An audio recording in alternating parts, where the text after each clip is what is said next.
Hello students, आज हम BA part third year की जो संस्कृत का जो सिलेबस है उसके बारे में आपको बताते हैं।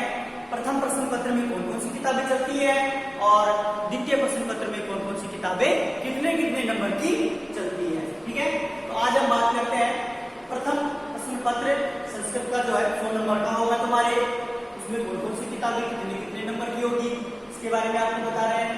सबसे पहले है श्रीमद् भगवद गीता। श्रीमद् भगवद गीता ये कहां से ली गई है? ये महाभारत से ली गई है।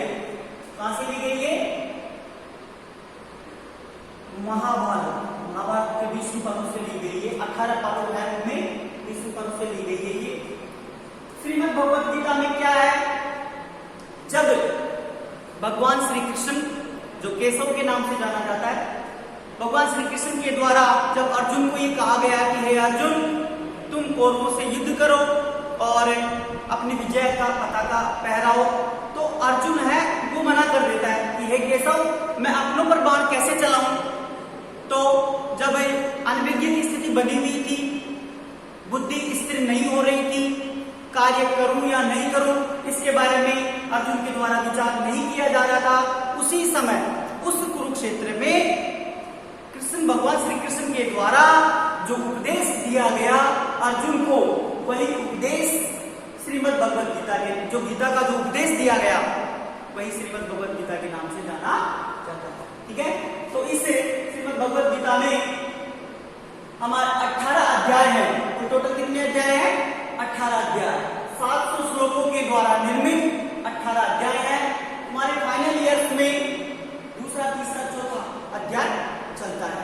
ठीक है ना। इसमें सबसे इंपॉर्टेंट चीज है आत्मा का रहस्य। ठीक है, आत्मा का रहस्य। आत्मा क्या है?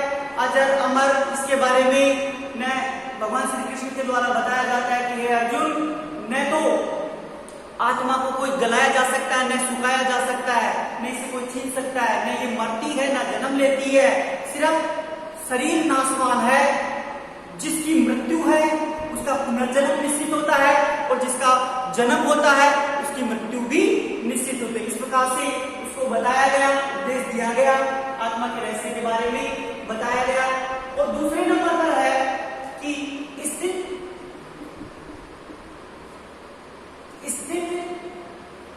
प्रज्ञ व्यक्ति या प्राणी, ठीक है, उसकी बुद्धि के बारे में बताया गया। स्थित व्यक्ति, स्थित प्रज्ञ व्यक्ति कैसा होता है उसके बारे में समझाया गया है।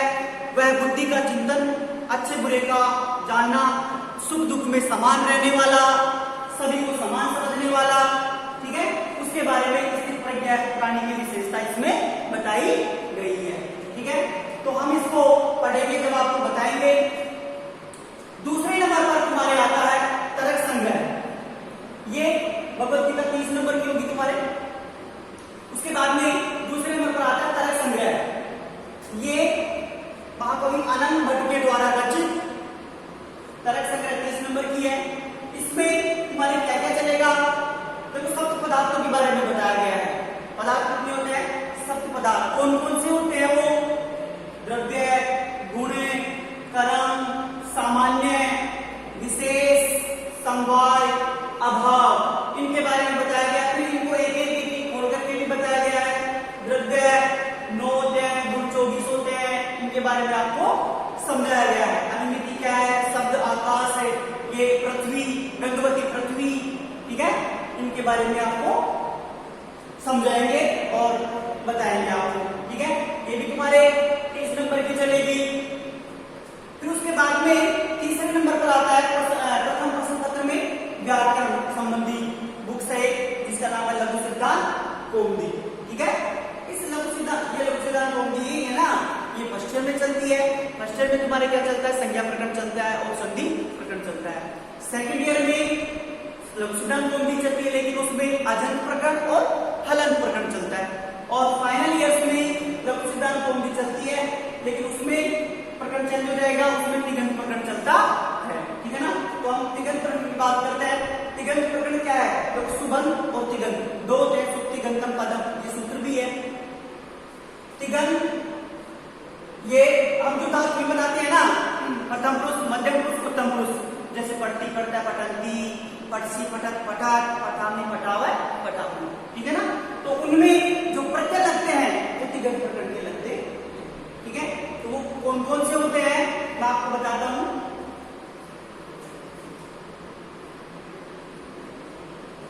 टिप, तस, जी, सिप, थस, थ, मिप, वस, मस। यहां पे क्या कर देंगे हम, एक वचन, द्विवचन और ये बहुवचन। इधर क्या कर देंगे, प्रथम पुरुष, मध्यम पुरुष और ये उत्तम पुरुष। ये परस्मय पद है। तिगंत प्रकरण में दो भागों में बांटा गया है, परस्मय पद और आत्मनेय पद, ठीक है। तो इनको क्या बोलते हैं, परस्मय पद। ये परस्मय पद है। और उसके बाद में दूसरा है आत्मनेय पद। आत्मनेय पद, आत्मनेय पद में क्या कौन से पद के चले लिखता है, आता, झ, थास, आथाम, ध्वम और इट, वही और मही, ठीक है ना। या फिर प्रथम पुरुष, मध्यम पुरुष और उत्तम पुरुष, एक वचन, द्विवचन, बहुवचन। तो 9 तो ये हो गए और 9 ये हो गए। 18 प्रत्ययों के बारे में समझाया गया है और जो लकार है 10 लकार, उसके हिसाब से हम एक एक लकारों का अध्ययन करेंगे, ठीक है ना। जैसे टिप प्रत्यय लगाते हैं, पट धातु या भू धातु लगा देते हैं। भू धातु चलती है तुम्हारे 10 लकारों में चलती है। भू धातु में क्या कर देंगे, जैसे भू धातु, प्राकृतिक संज्ञा और टिप प्रत्यय। टिप प्रत्यय लगाने पर क्या बन जाएगा, भू प्लस टी, ठीक है। और भू का क्या हो जाएगा, भू दे रखा है तो गुण हो जाएगा।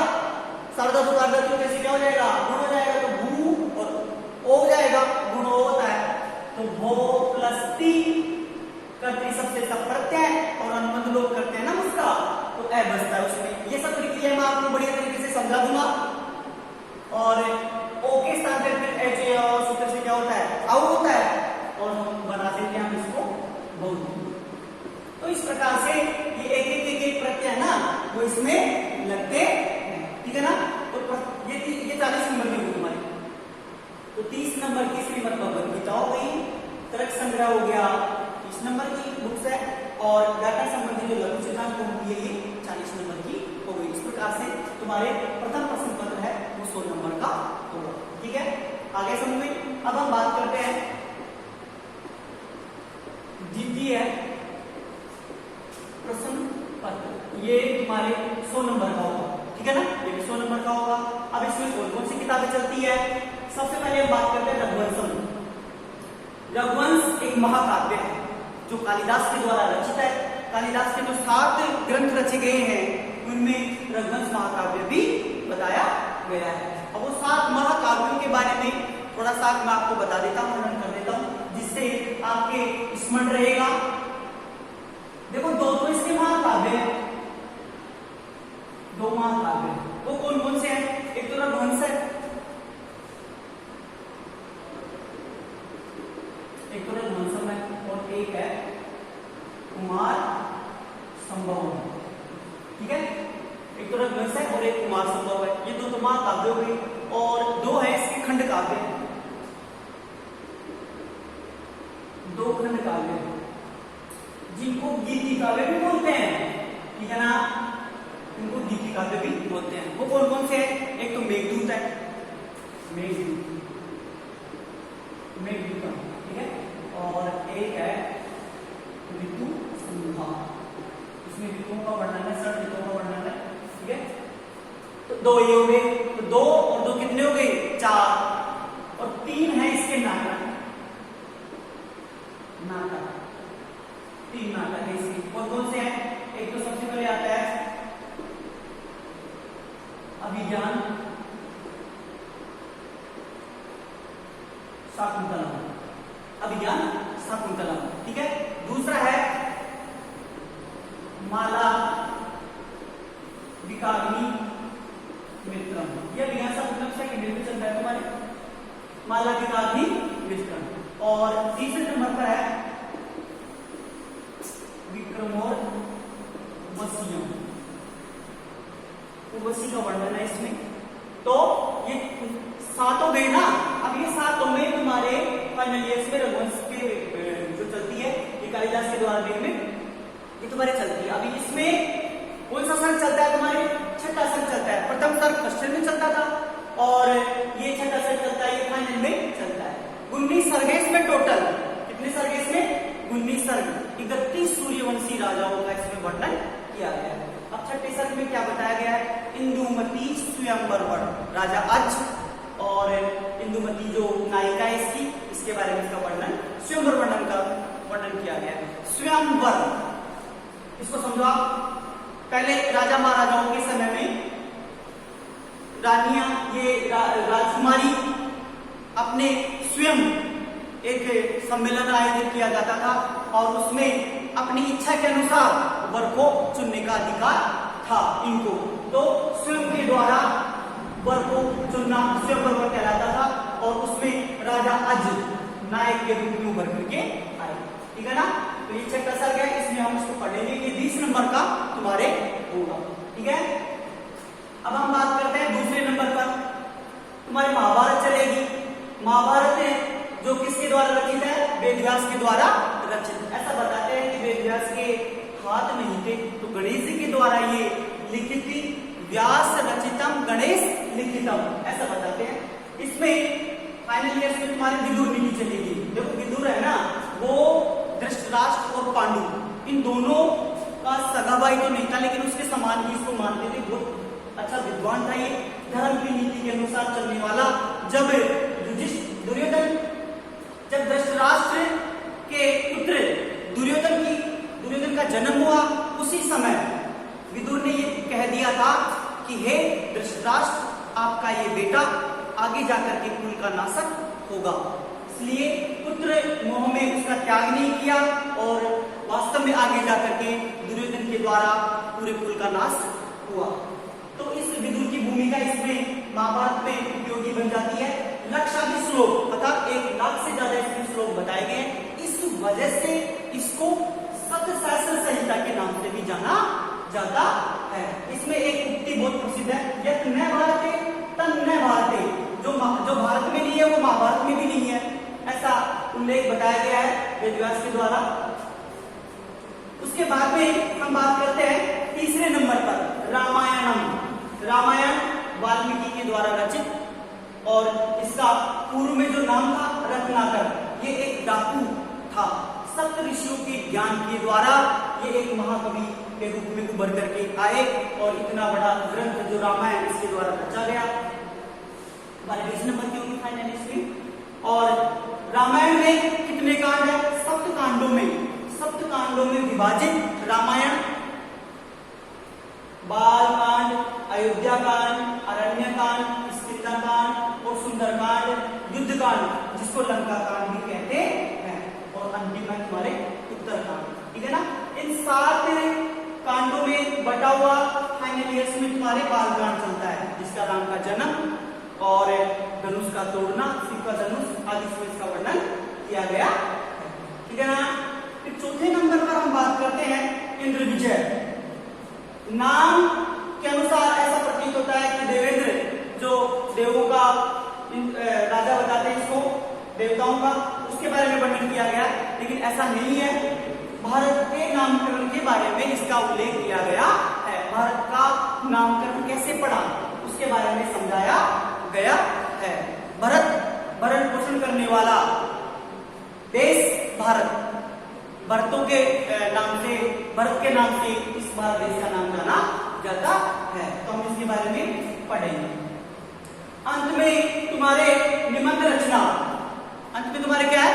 निबंध रचना, जो संस्कृत में आएंगे तुम्हारे निबंध परोपकार है और सर्वधनम, विद्या सर्वधनम प्रधानम, उद्योग है। इनकी जो 5-7 जो निबंध है ना तुम्हारे, इनमें संस्कृत में एक निबंध आएगा, वो लिखा जाएगा और वो आपको बता दिया जाएगा। ठीक है ना? तो इस प्रकार से तुम्हारे ये द्वितीय प्रश्न पत्र 100 नंबर का हो जाएगा। तो 2 भागों में बांट दिया गया है। अब हम आगे जो बारे में आपको समझाएंगे। ठीक है, धन्यवाद।